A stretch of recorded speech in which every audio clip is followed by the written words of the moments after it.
Condition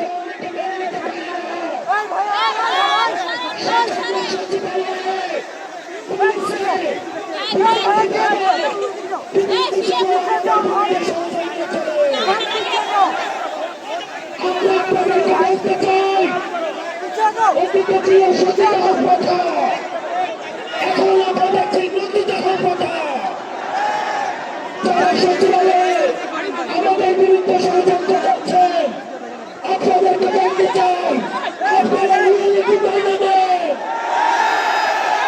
আপনাদের আপনার কাছে ফিরবে না।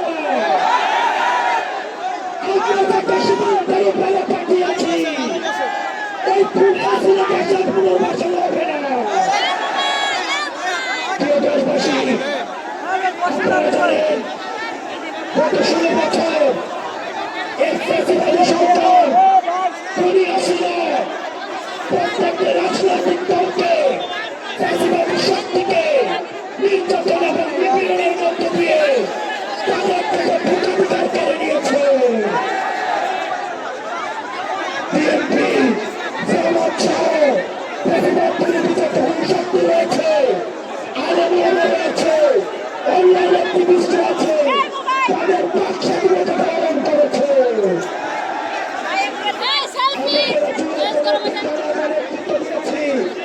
আমাদের কাছে সারা বাংলাদেশে মানুষ রাস্তায় নেমে এসেছে এবং আমরা পালিয়ে যেতে বাধ্য করেছি।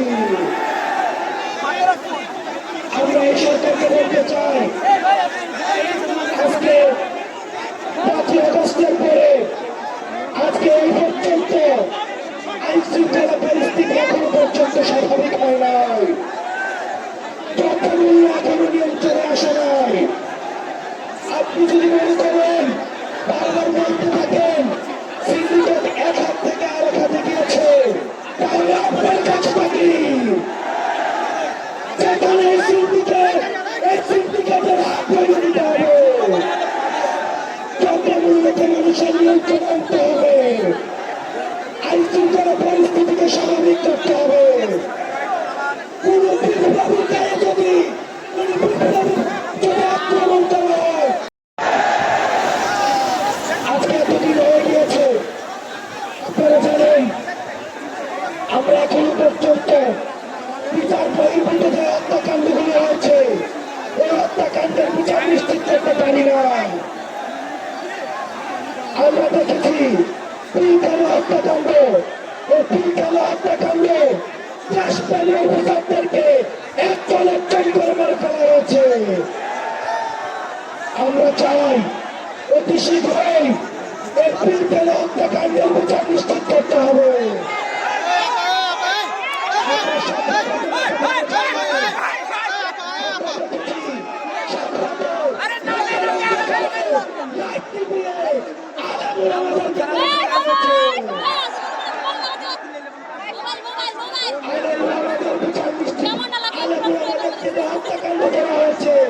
সেগুলির বিচার নিশ্চিত করতে হবে। গত 16 বছর ধরে আওয়ামী লীগ যে নির্যাতন, নিপীড়ন, অত্যাচার করেছে, সেগুলির বিচার করতে হবে। 5ই আগস্ট পরবর্তী বাংলাদেশে আমাদের আর কোন শত্রু নাই, আমাদের একমাত্র শত্রু এই আওয়ামী লীগ। আওয়ামী লীগের বিরুদ্ধে আমাদের ফেব্রুয়ারি রাজনৈতিক শক্তি আছি, আমাদের সংগ্রাম অব্যাহত থাকবে। দেশবাসী, আমাদের এতদিন পর্যন্ত আমাদের এই জুলাই গণঅভ্যুত্থানে কোন ঘোষণাপত্র ছিল না। আমরা বলতে চাই 15 জানুয়ারির মধ্যে আমাদের এই জুলাই গণঅভ্যুত্থানে ঘোষণাপত্র জারি করতে হবে।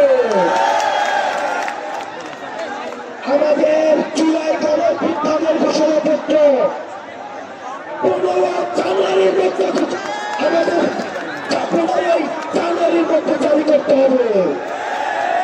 প্রিয় দেশবাসী, এই 15 জানুয়ারি পর্যন্ত আপনারা জেলায় জেলায় তারা মহল্লায় এই জুলাই ঘোষণাপত্রের পক্ষে আপনারা মানুষের কাছে যাবেন, মানুষের কথা শুনবেন, তারা কি বলতে চায় সে কথাগুলিকে উঠে নিয়ে আসবেন।